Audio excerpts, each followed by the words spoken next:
सबके बीच आकर मुझे स्वाभाविक रूप से गौरव की अनुभूति हो रही है। और यह अबूझ 1965 हाई एनर्जी और हाई जोश देखकर सच्चाई है कि मैं स्वयं को अपने को उत्साहित महसूस कर रहा हूं और आश्वस्त हूं कि भारत की सीमाएं आप सभी के मजबूत भुजाओं से पूरी तरह से सुरक्षित है। ऑपरेशन सिंदूर, और मैं बताना चाहता हूं ऑपरेशन सिंदूर नाम किसने दिया? ऑपरेशन सिंदूर का नाम हमारे देश के यशस्वी प्रधानमंत्री आदरणीय नरेंद्र मोदी ने दिया, जो इसी जापान की धरती, इसी गुजरात की धरती पर गुजराती मां को और ऑपरेशन सिंदूर के दौरान जो कुछ भी आपने किया है, समस्त हिंदुस्तानियों को, चाहे वो भारत के रहने वाले हों अथवा दुनिया के दूसरे देशों में रहने वाले हों, सभी गौरवान्वित हुए हैं। भारतीय वायुसेना के लिए सिर्फ 23 मिनट यह काफी थे पाकिस्तान की सरजमी पर पल रहे आतंक के अजगर को कुचलने के लिए, और वह आपने करके दिखाया है।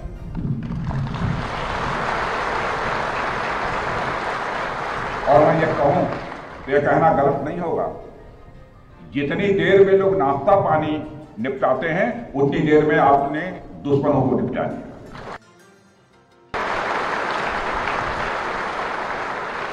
आपने दुश्मनों की जमीन पर जाकर आपने मिसाइलें गिराई है। उसकी गूंज केवल भारत की सीमाओं तक ही सीमित नहीं रही है, बल्कि सारी दुनिया ने सुना है मेरे दोस्तों, सारी दुनिया ने सुना। और वास्तव में वह गूंज सिर्फ मिसाइल्स की ही नहीं थी, वह गूंज थी आपके शौर्य की और भारत के सेना के जवानों के पराक्रम। ऑपरेशन सिंदूर में भारतीय वायुसेना ने जो प्रभावी भूमिका निभाई है, उसकी सराहना इस देश में ही नहीं बल्कि दुनिया के दूसरे देशों में भी हो रही है। आपके इस ऑपरेशन में न केवल दुश्मनों को डोमिनेट किया है आपने, बल्कि उन्हें डेसिमेट करने में भी कामयाबी हासिल की है। आतंकवाद के खिलाफ चलाए गए इस अभियान को नेतृत्व हमारी एयरफोर्स ने ही किया, और हमारी एयरफोर्स एक ऐसी स्काई फोर्स है जिसने अपने शौर्य, पराक्रम और प्रताप से आसमान की नई और बुलंद ऊंचाइयों को भी छू लिया है। मैं chief air marshal AP Singh को भी इसके लिए मैं बधाई देना चाहता हूं, उनके पूरे ऑफिसर्स, उनके पूरे टीम, उनके सारे जवानों को भी मैं बधाई देता हूं।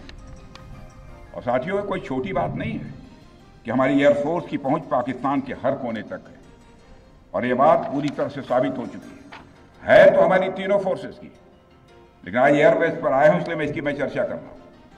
और आज स्थिति यह है कि भारत के फाइटर प्लेन बिना सरहद पार किए ही यहीं से उनके हर कोने तक सीधा प्रहार करने में पूरी तरह से सक्षम है। और पूरी दुनिया ने देख लिया है कि कैसे आपने पाकिस्तान की धरती पर मौजूद आतंकवाद के 9 ठिकानों को ध्वस्त कर दिया।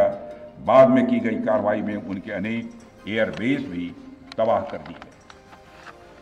ऑपरेशन सिंदूर के दौरान इंडियन एयरफोर्स ने केवल पराक्रम ही नहीं दिखाया है, बल्कि पूरी दुनिया के सामने प्रमाण भी दिया है।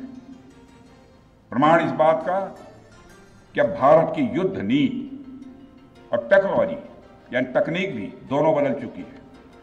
आपने प्रधानमंत्री मोदी जी के नेतृत्व में नए भारत का संदेश पूरी दुनिया तक इस बार पहुंचा दिया है।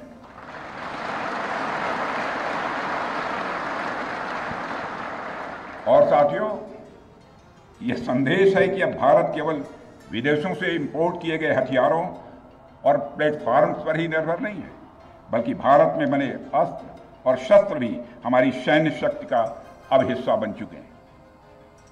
अब भारत में बने और भारतीय हथियारों से बने हथियार भी अचूक और अभेद्य है।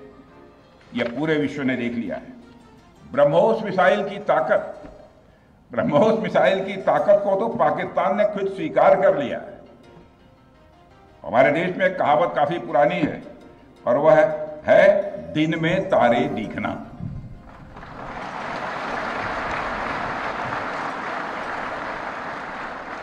मगर भारत में बनी ब्रह्मोस मिसाइल ने पाकिस्तान को रात के अंधेरे में दिन का उजाला दिखा दिया है।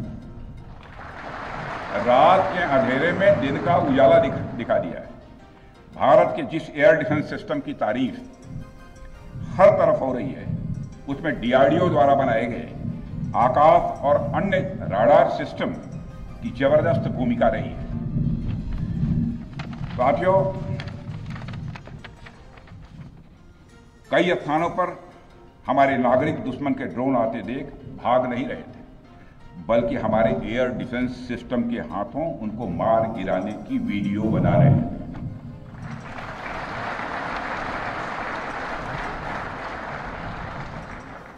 अब ड्रोन देखकर लोग भागने लगते हैं, लेकिन हमारे भारत के नागरिक वीडियो बना रहे थे। साथियों, आपने पाकिस्तान में मौजूद टेरर इंफ्रास्ट्रक्चर के खिलाफ प्रभावी कार्रवाई की है, मगर पाकिस्तान फिर से इस कोशिश में लग गया है कि ध्वस्त हुए आतंकी ढांचे को फिर से खड़ा किया जाए। वहां की सरकार पाकिस्तानी आम नागरिकों से लिया गया टैक्स जैशे मोहम्मद जैसे आतंकवादी संगठन के आका मसूद अजहर को करीब 14 करोड़ रुपए देने में खर्च करेगी, जबकि वह यूनाइटेड नेशंस डेजिग्नेटेड टेररिस्ट घोषित हो चुका है। इतना ही नहीं, लश्कर-ए-तोयबा और जैश ए मोहम्मद के मुरूद के और बहावलपुर स्थित टेरर इंफ्रास्ट्रक्चर को फिर से खड़ा करने के लिए पाकिस्तान सरकार ने आर्थिक सहायता देने की घोषणा की है, लेकिन निश्चित रूप से इंटरनेशनल मॉनेटरी फंड से आने वाले $1 बिलियन के बड़े हिस्से को टेरर इंफ्रास्ट्रक्चर को फंड करने में इस्तेमाल होगा, ऐसा मेरा मानना है। क्या यह इंटरनेशनल मॉनेटरी फंड IMF द्वारा, जो कि एक इंटरनेशनल ऑर्गेनाइजेशन है, उसके द्वारा इनडायरेक्ट फंडिंग इसे नहीं माना जाएगा? मैं दुनिया के लोगों के सामने यह सवाल रखना चाहता हूं। इसलिए मैं मानता हूं कि आज के समय में पाकिस्तान को किसी भी तरह की आर्थिक सहायता टेरर फंडिंग से कम नहीं है। भारत यही चाहेगा कि IMF पाकिस्तान को अपनी $1 बिलियन की असिस्टेंस पर वह पुनर्विचार करे और आगे भी किसी भी तरह की सहायता देने से IMF परहेज करे। भारत नहीं चाहता जो फंडिंग हम IMF को करते हैं वह डायरेक्ट या इनडायरेक्ट किसी भी तरीके से पाकिस्तान या किसी भी देश में टेरर इंफ्रास्ट्रक्चर को बनाने में वह इस्तेमाल की जाए। हम नहीं चाहते। साथियों, अब यह स्पष्ट हो गया है कि पाकिस्तान में आतंकवाद और वहां की सरकार का चोली दामन का संबंध है। स्टेट और नॉन स्टेट एक्टर के बीच का नकाब अब पूरी तरह से उतर चुका है। अतः इस परिस्थिति में यदि वहां परमाणु अस्त्र एटॉमिक वेपन रहते हैं तो इस बात की संभावनाओं को भविष्य में नकारा नहीं जा सकता कि कभी वो आतंकवादी तत्वों के हाथों में चले जाएं। ये सिर्फ भारत के लिए नहीं बल्कि पूरी दुनिया के लिए और पाकिस्तान की आम जनता के लिए भी एक गंभीर खतरे की बात होगी। सारे विश्व और खासकर पाकिस्तान की आवाम को यह समझना होगा कि वो कितने बड़े खतरे के मुकाम पर बैठे हैं। वो एक ऐसे बारूद की ढेर पर बैठे हैं जिसके चारों तरफ माचिसें आपस में लड़ते हुए लोग हैं। इस हालात के लिए पाकिस्तान की फौज को संदेश देना चाहूंगा, कागज का है लिबास, चिरागों का शहर है, चलना संभल संभल के क्योंकि तुम नशे में हो।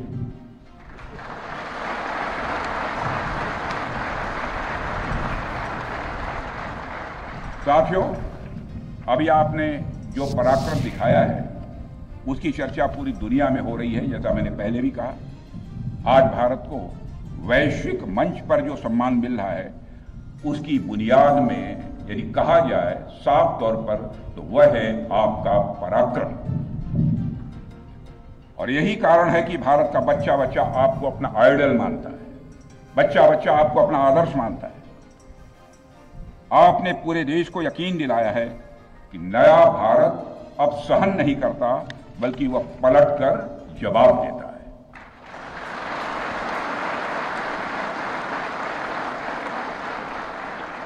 मैं चाहे जितना कुछ भी बोलूं, लेकिन मेरे शब्द आपके कार्य को मापने में असमर्थ होंगे।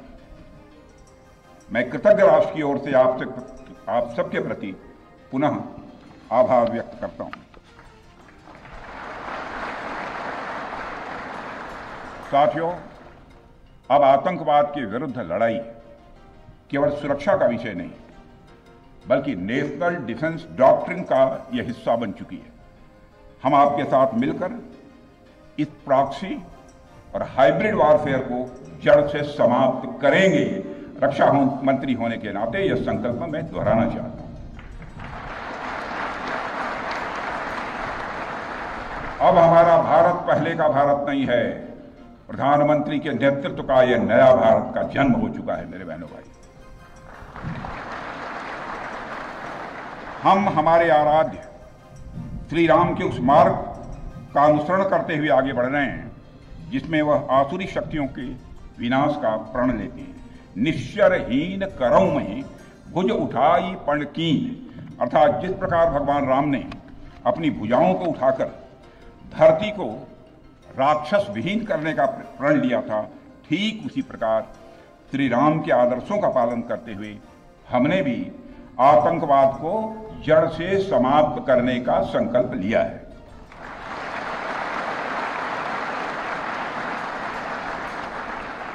साथियों, प्रधानमंत्री मोदी जी के नेतृत्व में हमारी सरकार आने के बाद सैन्य मामलों को लेकर भारत की सोच और सामर्थ्य दोनों में अभूतपूर्व बदलाव आया है।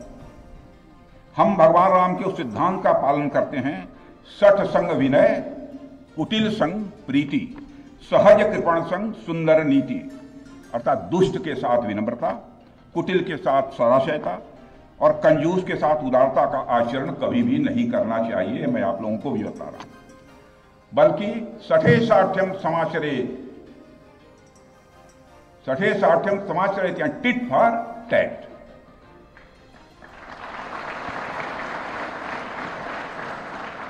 साथियों, ऑपरेशन सिंदूर ने यह स्पष्ट संदेश दे दिया है कि हमने शांति के लिए जितना अपना दिल खोल कर रखा है, शांति को नष्ट करने वालों के विरुद्ध उतना ही अपना हाथ भी खोल कर रखा है। साथियों, एक और बात मैं यहां साफ कहना चाहूंगा कि ऑपरेशन सिंदूर अभी खत्म नहीं हुआ है। जो कुछ भी हुआ है वह सिर्फ एक ट्रेलर मात्र था। अब जब भी सही समय आएगा तो हम पूरी पिक्चर भी दुनिया को दिखाएंगे।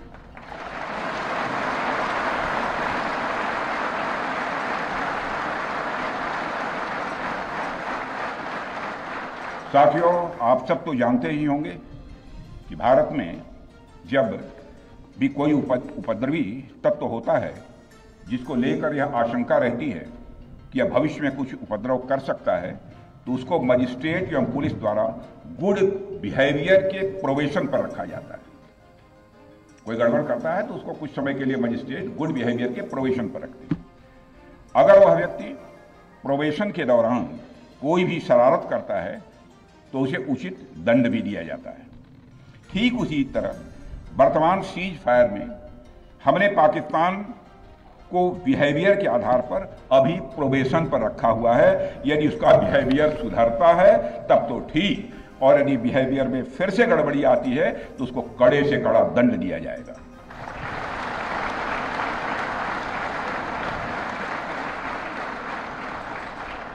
मैं फिर से इसे दोहराना चाहता हूं, अभी भारत ने पाकिस्तान को प्रोबेशन पर रखा है। वैसे भी माननीय प्रधानमंत्री ने हाल ही में एक बात बहुत साफ कही है कि आतंक प्रहार अब न्यू नॉर्मल है। यह न्यू इंडिया का न्यू नॉर्मल है। अब हमने साफ कर दिया है कि हमारी संप्रभुता को यदि कोई नुकसान पहुंचाएगा तो वह प्रहार भी झेलेगा। आतंकवाद का हम लाउडर और स्ट्रांगर जवाब देने के लिए तैयार हैं। साथियों, मैं जब देश के अलग अलग हिस्सों में जाता हूं तो एक बात हर जगह सुनने को मिलती है कि हमें हमारी सेनाओं पर गर्व है। और क्यों न हो, आप सबने अपने पराक्रम से, अपने शौर्य से पूरे देश के दिल में एक अपनी खास जगह बनाई है। लेकिन क्या सिर्फ गर्व और सम्मान ही काफी है? मेरा मानना है नहीं। साथियों, कुछ साल पहले हम दुनिया से हथियार खरीदते थे, आज हम खुद बना रहे हैं बहुत सारे हथियार, कुछ लेते भी हैं। Artillery systems, radar systems, missile shields, drones और काउंटर ड्रोन्स जैसे साजो सामान आज हम भारत में ही मैन्युफैक्चर कर रहे हैं। हम इंपोर्टर से एक्सपोर्टर बन रहे हैं और यह केवल शुरुआत भी है, केवल शुरुआत भर है। मैं आप सबको एक बार फिर ऑपरेशन सिंदूर की सफलता पर तहे दिल बधाई देता हूं।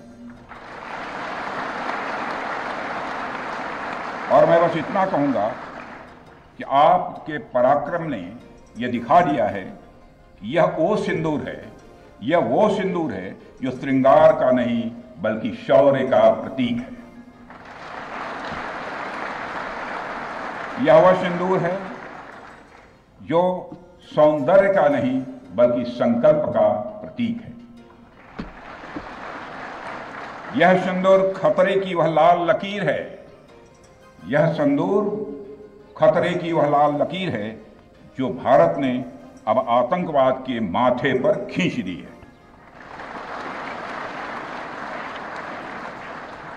मैं इस अवसर पर साथियों आप सभी के साथ साथ देश की जनता का भी आभार प्रकट करता हूं।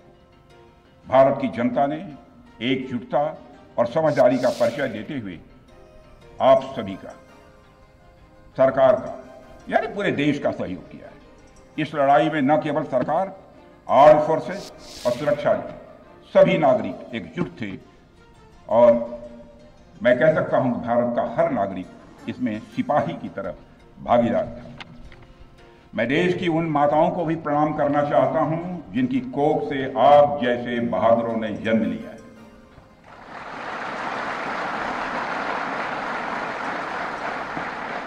मैं उन परिवारों को भी नमन करता हूं जिन्होंने आपको पाला पोसा और बिना किसी हिचक के राष्ट्र की सेवा के लिए आपको समर्पित कर दिया। और मैं आपको आश्वासन देता हूं, सरकार और देश की जनता हर कदम पर, हर स्थिति में आपके कंधे से कंधा मिलाकर आपके साथ खड़ी है।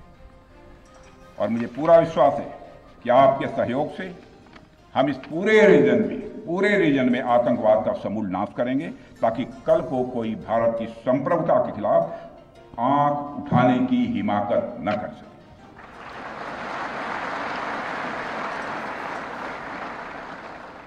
साथियों, मैं कहना चाहूंगा कि भारत की सेना जो अदम्य शौर्य दिखाया है और सरकार ने जो अद्भुत कूटनीतिक परिदृश्य बनाया है, मैं फिर से दोहराना चाहूंगा, भारत की सेना ने जो अदम्य शौर्य दिखाया है और सरकार ने जो अद्भुत कूटनीतिक परिदृश्य बनाया है, उसके आधार पर मेरे बहादुर जवानों, आप आश्वस्त रहिए कि भारत के भविष्य का सूर्य प्रखरता के साथ उदित होने वाला है और यह सब रात के टिमटिमाते हुए नक्षत्रों की तरह बुझने वाले हैं। इसलिए आज मैं कहने आया हूं, सेनानी करो प्रयाण अभय, सेनानी करो प्रयाण अभय, भावी इतिहास तुम्हारा है, सब नखत अमा के बुझते हैं, सारा आकाश तुम्हारा है। इन्हीं शब्दों के साथ पुनः आप सबके प्रति आभार व्यक्त करते हुए और साथ ही आपके सभी परिवार के सदस्यों के प्रति कृतज्ञता ज्ञापित करते हुए, उनके प्रति हृदय से सम्मान की अभिव्यक्ति करते हुए अपना निवेदन समाप्त करता हूं। बोलिए भारत माता की, भारत माता की, बोले